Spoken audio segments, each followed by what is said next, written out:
네, 국회 법사위 여당 간사 맡고 있는 김용민 더불어민주당 의원 스튜디오에 만나봅니다. 어서 오세요. 네, 안녕하십니까. 자, 오늘 수사 결과 발표요. 어떻게 보십니까? 네, 뭐 총평을 말씀드리자면 아쉬운 부분이 상당 부분 있긴 하지만 그래도 헌정사상 첫 내란 특검이 그래도 나름대로 상당한 성과를 낸 것도 분명한 사실이다. 저는 그렇게 보고 있습니다. 특히 아쉬운 부분은 이제 김건희 관련성 없다라고 했던 부분과 법원과 검찰에 대한 수사 결과가 사실상 없다는 것. 세 가지가 지금 가장 큰 아쉬운 점인데요. 반면에 이번 특검이 정말 잘했다라고 보는 지점이 저는 그 부분입니다.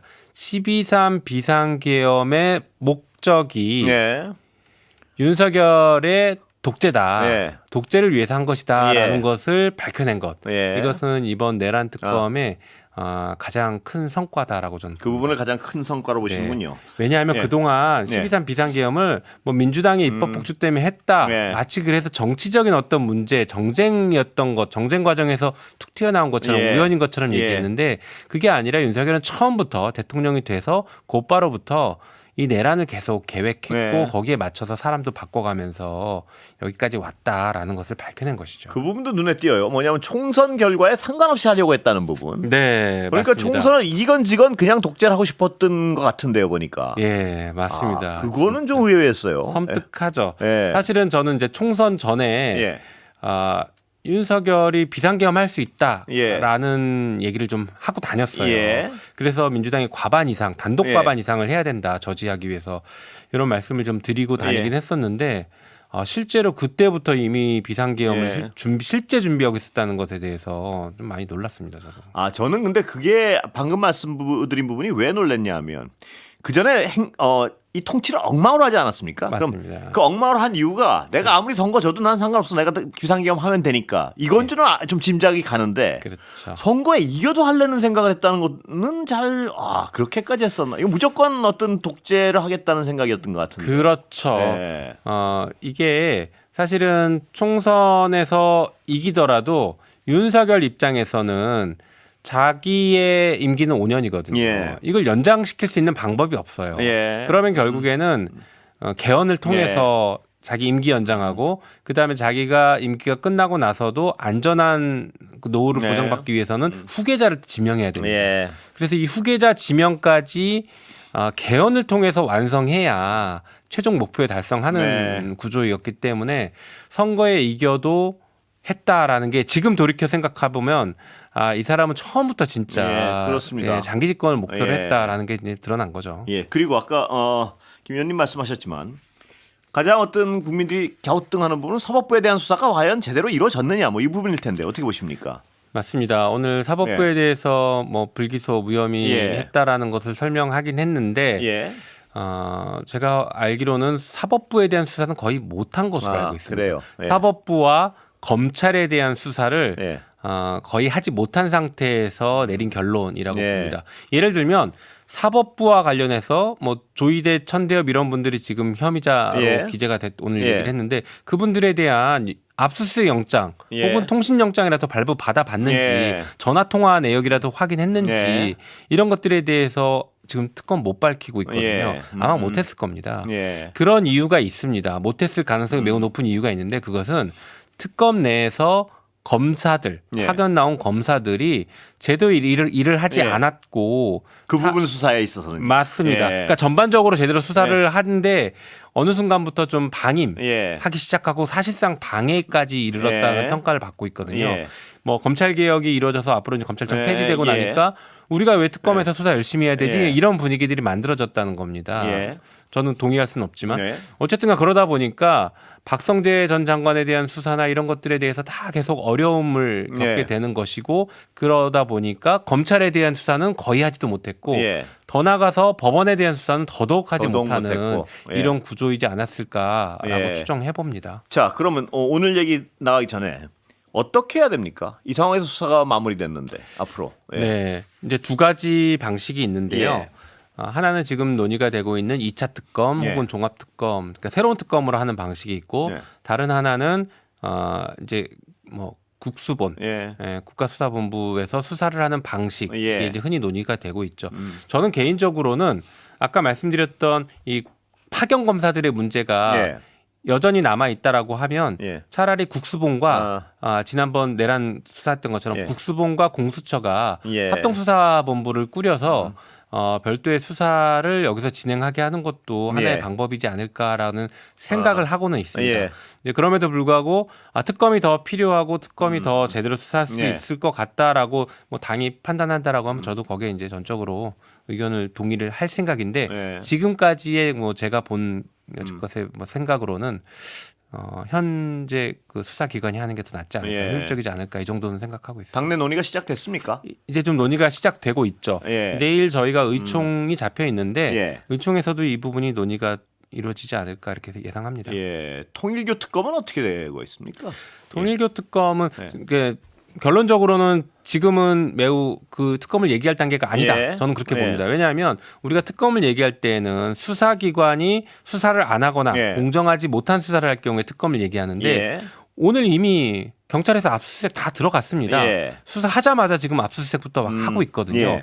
그러면 수사를 안 하거나 공정한 수사를 하지 않을 가능성이 지금까지는 있다고 보기 예. 어렵죠. 그래서 저는 이 경찰 수사를 지켜보고 그 결과에 만족할 수 없거나 미진한 것이 있으면 그때 얘기를 해도 혹은 그때 고민해도 늦지 않다고 봅니다. 일단은 예. 경찰 수사를 지켜볼 단계다라고 생각합니다. 그 통일교 윤영호 전 본부장은 진술 바꾼 건 어떻게 평가하십니까? 당에서는 혹시 개인적으로라도. 예. 뭐 당에서는 아직 예. 공식적으로 예. 뭐 얘기를 하고 있는 건 아닌데 예. 제 개인적으로는 이제 그 피의자 혹은 참고인들이 재판을 받다 보면 예. 진술을 바꾸는 경우들이 상당히 많이 예. 있습니다. 그래서 그럴 경우에는 우리 법원에서 판례에 의하거나 우리 이제 법체계상으로는 법정에서 한 증언을 가장 신빙성 높게 판단해 주고는 있습니다. 예. 그래서 이것도 이제 진술이 좀 바뀌고 있는데 이 사람이 법정에서 한 진술 혹은 예. 뭐 특검에서 한 진술이라고 하더라도 이 뭐 이렇게 특신 상태라고 우리가 예. 부르는데 이 사람이 신빙할 수 있는 상태에서 자유로운 상태에서 얼마나 자발적으로 진술했는지 예. 이런 것들을 판단해 봐야 될 것 같고 예. 그다음에 어떤 법적 이익이나 정치적 이익이 혹시 개입된 건 없는지 예. 이런 것들을 놓고 판단해서 신빙성을 다뤄야 될 것 같습니다. 예. 내란 전담 재판부요. 어떻게 되고 있습니까? 아마 그것도 내일 의총에서 그래요? 논의가 될 것 같습니다. 내일이요? 예. 다만 분위기 이제 어떻습니까? 예. 당 지도부는 지난번 의총 이후에는 위헌 시비 가능성을 최소화시키려고 하는 움직임은 있는 것 같습니다. 예. 이제 구별하셔야 될 게 예. 위헌 소지와 예. 위헌 시비 그렇습니다. 가능성인데 예. 우리 저희 법사위원들은 위헌 소지는 없다라고 예. 지금 분명하게 예. 계속 강조해서 말씀드립니다. 다만 위헌 시비를 걸면 재판이 정지되고 좀 길어질 수 있는 가능성이 있는 것이죠. 예. 그래서 1심 하지 말고 항소심부터 예. 하자라는 의견도 있습니다. 예. 그러나 항소심부터 하더라도 예. 위헌 시비를 걸어서 항소심의 재판이 길어지는 것 역시 예. 막을 수 없는 것도 현실입니다. 예. 그래서 이런 것들을 고려해서 네. 당이 뭐 정부적 결단을 내일 결론이 나옵니까? 글쎄요. 빨리 결론 내려야 되지 않을까요? 예. 왜냐하면 다음 주에 우리가 본회의가 있는데 예. 그 다음 주 본회의에 이 법을 처리를 예. 해야 되는 상황이니 예. 뭐 법사위 처리한 원안을 갈지 아니면 수정안을 갈지 그 수정안을 간다면 어떤 수정안을 갈지 이런 것들을 결정하려면 내일 정도에는 그래도 결정이 돼야 되지 않을까 나와야 싶습니다. 그 로펌 자문 맡긴 건 결론가 나왔습니까? 그거는 제가 잘 모릅니다. 아 그래요? 네, 그건 당 지도부가 받아보고 네. 아마 그 비공개로 받아보고 비공개입니까 말 거죠. 그거는? 예. 자문 결과는? 그렇죠. 저는 네. 그거는 비공개가 맞다고 아, 보고요. 그래요? 네. 뭐 저희가 그 특별히 알 필요도 없다고 네. 봅니다. 왜냐하면 저희는 이제 입법을 하는 곳이고 예. 입법권이 국회에 있는데 로펌은 그렇죠. 입법권이 있지 않습니다. 예. 그러니까 입법권이 있는 국회의 당 지도부에 대해서 자문하는 역할이지. 그냥 참고 자료에 불과한 것이지. 맞습니다. 예. 그거에 저희가 영향을 크게 받을 필요는 없다. 예. 당 지도부가 참고하는 정도로 예. 가는 게 맞다고 봅니다. 자 그러면요 이 지금 일각의 보도에 따르면요 법사위원들하고 다른 어떤 원내의원들하고 약간 어떤 정서적인 온도 차이가 있다. 이거 맞는 상황이에요, 아니에요? 글쎄요, 그게 예. 맞다고 표현하기도 그러고 전혀 다르다고 예. 보기도 어려운데 일단 이런 건 있죠. 법사위가 이 논란의 그러니까 분쟁의 최전선에 있고 예. 특히나 내란 재판에 대해서 국민들이 불안해하시는데 거기에 대한 답을 내야 되는 상임위이다 보니까 그렇습니다. 예. 다른 의원들보다는 훨씬 더 이 사안에 집중해 있고 예. 오랫동안 고민한 사람들이긴 합니다. 예. 그래서 다른 의원들이 저희에게 이제 문제 제기를 하거나 예. 하는 것들에 대해서는 이런 고민의 그 깊이를 같이 얘기하면 이해를 하십니다. 예. 다만 이 고민을 같이 안 하다 보니 예. 여기저기 외부에서 야 이거 문제 있다고 하니까 예. 진짜 큰일 난 거 아니야? 이렇게 이제 저희한테 물어보시는 분들이 예. 있어요. 그래서 소통하면 진도가 좀 다르다 이건가요? 네, 그렇죠. 충분히 이제 예. 이해를 또 하십니다. 용산이랑 어떻습니까? 글쎄 저희가 직접 예. 뭐 소통하는 건 아니니까 예. 그것도 당 지도부가 소통을 하고 있습니다. 예. 잘 됩니까? 잘 되는 것으로 알고 있습니다. 아니 뭐 덜컹거린다는 보도가 있어서요. 네, 예. 글쎄요. 제가 볼 때는 덜컹거린다는 예. 개념보다는 뭐 일종의 그게 약속대로는 일 예. 수도 있는 것이고요. 한편으로는 각자 이제 의견들이 예. 있는 것이고 그것을 조율해 나가는 과정일 수 있죠. 예. 다만 그 조율해 나가는 과정이라고 한다면 예. 조율하는 과정들을 굳이 공개적으로 할 필요는 예. 없는데 그런 부분은 좀 아쉬움이 있습니다. 이심부터 가자. 이게 용산의 생각은 맞는 겁니까? 확인된 겁니까? 뭐 저는 모르겠습니다. 예. 예. 근데 다만 우상호 수석은 그렇게 얘기를 했고 예. 그 다음 날 또 이규현 수석은 또 약간 다른 뉘앙스로 말씀을 하셔서 예. 어디에 방점이 있는지는 저희도 명확히는 그렇죠. 알기는 어렵습니다. 그 두 분의 뉘앙스가 약간 다르니까요. 예, 다르죠. 예. 다만 입법은 국회가 하는 예. 것이고 국회가 이 사안에 대해서 어떤 정무적 결단을 가지고 가는 거죠. 예. 그 과정에서 필요하면 뭐 사전에 조율할 필요는 있겠지만 예. 주도권은 국회가 갖고 있는 것은 이 부분은 맞다라고 저는 생각합니다. 용산이나 국회나 제가 이렇게 듣는 그 주변의 어떤 이른바 어떤 민주 세력을 지원하는 국민들이 말하는 걸 듣는 제가 듣는 건 이렇습니다. 뭐냐 하면 이 자리에서 몇 번 말씀드렸는데요. 국민들은 시끄러워서 꼭 아무것도 못하면 되게 싫어합니다. 그거. 네. 근데 시끄러울까봐 아무것도 안 하면 그건 더 싫어합니다. 옛날에 그런 경험을 해봤거든요. 그랬죠. 뭐 정권 주고 뭐 다 줬더니 시끄럽기만 하고 아무것도 안 된다. 네. 그러니까 시끄러워도 해야 될 일을 하는 걸 좋아하고 가장 좋아하는 건 물론 조용히 해야 될 일을 딱딱 해나가는 거겠죠. 네. 근데 시끄러울까봐 아무것도 안 할까봐 그걸 걱정을 많이 해요. 예. 맞습니다. 이제 소위 신중하자라는 예. 의견들을 하시는 분들이 있는데 이제 당 내에서나 당 안팎에서 이런 이제 중요한 이슈가 있을 때 신중하자라는 의견을 내는 분들이 있어요. 예. 뭐 다 좋습니다. 네. 그런데 그분들이 의견 낼 때 한계가 있습니다. 예. 그래서 이 사안을 어떻게 해결할까라고 예. 할 때 대안을 제시하진 않거든요. 그래서 신중하되 어떻게 되는 방향을 말씀하셔야 될 것 같아요. 맞습니다. 예.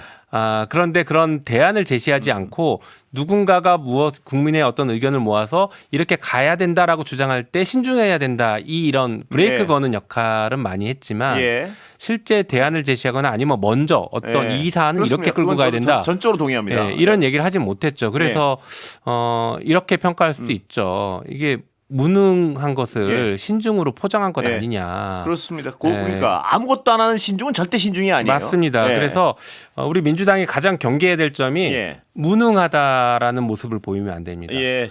시끄러울 수도 있고 뭐 여러 가지 신중할 예. 수도 있는데 성과를 내줘야 됩니다. 그렇습니다. 집권 여당이고 압도적인 의석수를 갖고 있기 때문에 예. 성과를 내는 게 지금 중요합니다. 그렇습니다. 그래서 한 발을 떼야 1번인 것 됩니다. 같습니다. 맞습니다. 그러니까 성과 없이 조용한 건 조용한 게 아니에요. 그거는 분명히. 맞습니다. 예.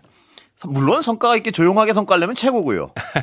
그렇죠. 그런데 예. 이제 개혁 과제 같은 것들이 예. 사실은 쉽지 않은 것 같습니다. 이제 조용하게 성과 내면 제일 좋은데 예. 개혁의 대상들이 항상 저항을 하기 때문에 시끄럽게 하죠. 네, 정말 조용하게 하기에는 예. 좀 쉽지는 않은 상황은 있죠. 근데 뭐 이제 신중론을 주장하는 분들이 과연 그래서 이런 거예요. 그러니까 이렇게 아까 말씀하셨지만 이렇게 하면 좀 더 조용하게 성과를 낼 수 있는데 왜 그렇게 안 하냐. 그건 제기할 수 있죠. 의견을. 맞습니다. 예. 네. 그렇습니다. 그런데 이거 시끄러워서 되겠어? 이거는 아닌 것 같아요. 예. 맞아요. 아무것도 안 하면서. 예. 제가 뭐 SNS 쓰긴 했었는데 예. 그 신중론자들이 하자는 대로 했으면 아직까지 윤석열 탄핵 못 시켰습니다. 예. 그때 윤석열 탄핵시킬 때에도 신중론자들 몇몇 분들은 예. 이때 탄핵하면 안 된다. 예. 완전히 표 확보하고 해라. 예. 뭐 자꾸 이런 얘기들을 많이 하셨거든요. 네. 그랬으면 지금까지 윤석열 탄핵 못 시켰을 겁니다. 예. 그렇습니다. 그러면 앞으로 가장 어떤 당과 용산이 가장 긴밀하게 의견을 나눠야 될 부분은 사법부 개혁 같은데요. 예. 네, 아무래도 그렇죠. 근데 네. 제 개인적인 입장에서는 사법개혁 이전에 검찰개혁이 아직 완전히 끝나지 않았기 예. 때문에 검찰 개혁에 대해서 이제 안을 곧 나올 것 같은데요. 예. 그 법안을 신속하고 완전하게 예. 잘 검찰 개혁에 대한 처리해야 안은 나와 있는 거 아닌가요? 뭘 그 말씀하시는 거예요? 당에서는 안을 냈죠. 예. 하지만 지금은 정부에서 예. TF를 꾸려서 안을 내기로 예. 당정 간에 합의를 해놓은 상태라 정부의 안을 저희가 기다리고 있습니다. 예. 그래서 그 안이 당이 그동안 마련했던 안과의 어느 정도 이제 차이점이 있는지 그걸 어떻게 예. 좁혀갈 것인지 이게 저는 지금 첫 번째 아직은 드러나지 않았지만 내년 1월이면 바로 이제 드러날 과제라고 봅니다. 예. 그리고 이 과제와 더불어서 사법개혁 예. 지금 이미 논의가 많이 되고 예. 있죠. 그래서 사법개혁을 어떻게 할 것인가. 그리고 또 하나 아마 예. 이미 과방위에선 처리된 것 같긴 한데 이제 언론개혁과 관련해서 징벌적 손해배상, 예. 가짜뉴스 피해구제법이라고 예. 봐야죠. 이런 것들이 이미 과방에서 통과돼서 언론개혁에 대한 드라이브도 예. 지금 당에서는 걸고 있습니다. 예. 그래서 이런 다양한 개혁 과제들을 어떻게 잘 헤쳐 나갈 것인가. 예. 그 과정에서 당정이 얼마나 잘 조율해서 한 목소리를 잘 낼 것인가. 예. 지금 저는 굉장히 잘 조율하고 있다고 예. 알고 있습니다. 네, 그럼에도 불구하고 국민들께서 보실 때 이거 조금 불안해 보이는데 예. 라는 요소가 있다라고 하면 뭐 당에서 더 소통을 더 많이 해야 시간표는 생각합니다. 나와 있습니까? 정확히? 대략적인 시간표 예. 정도는 있는데 예. 뭐 예를 들어서 그 징벌적 손해배상 이런 것들은 올해 안에 끝내겠다라는 게 예. 당의 입장이긴 합니다. 예. 그래서 다음 주에 본회의가 잡히면 그때 처리하려고 하지 않을까 예. 예상합니다. 예. 그리고 사법개혁 같은 경우에는 올해 안에는 현실적으로 예. 지금 그렇겠죠. 불가능합니다. 예. 그러면 내년으로 넘어가야 되는데 아까 말씀드린 검찰 개혁이 먼저 와서 먼저 예. 진행되면 사법 개혁은 검찰 개혁보다 조금 네. 수순위로 늦어질 수는 예. 있습니다. 언론은 어떻습니까? 언론 관련 법안은? 언론은 예. 이제 말씀드린 징벌적 손해배상 그 부분이 네. 지금 언론 개혁의 가장 큰 예. 화두로 돼 예. 있는데 이게 이제 다음 주 본회의 처리가 그렇군요. 되면 예. 언론 개혁의 다른 남은 과제들이 예. 또 여러 가지가 있거든요. 예. 언론 개혁이라고 해서 언론을 우리가 불편하게 하는 것들만 예. 있는 게 아니라 언론에 대한 예. 지능책들도 많이 있습니다. 예. 그래서 그런 것들 다양한 언론 개혁 과제들을 계속 이제 순차적으로 이어나가야겠죠. 예. 자, 아까 검찰 개혁이 이제 가장 먼저인데요. 법무부랑은 이견 없습니까? 잘 맞아요? 어떤 조율이 잘 됩니까? 예. 뭐 상당히 잘 되고 있습니다. 다만 지금 이제 정부에서 마련해올 검찰 개혁안은 법무부가 주도하지 않고 예. 국무총리 산하의 TF를 만들어두고 예, 있는 예. 상태라 법무부도 국무총리실과 아마 소통하고 있는 것 그래요? 같습니다. 예. 그래서 현재 법사위와 법무부 간의 소통은 상당히 원활하고 예. 얼마 전에 이제 당정 협의도 예. 하면서 내밀하게 많은 얘기들도 하기도 했습니다. 예. 그래서 그런 것들은 소통이 매우 잘 되고 있는데 예. 국무총리실에서 어떤 안을 만드는지에 대해서는 아직은 저희가 정확히 알지는 못하고 있는 그거는 상태입니다. 그러니까 안을 만들고 다시 협의하는 건가요? 아마 협의 방식이? 아마 그렇게 될 것 같습니다. 여기까지 듣겠습니다 오늘. 네. 예. 김용민 더불어민주당 의원이었습니다. 감사합니다. 고맙습니다.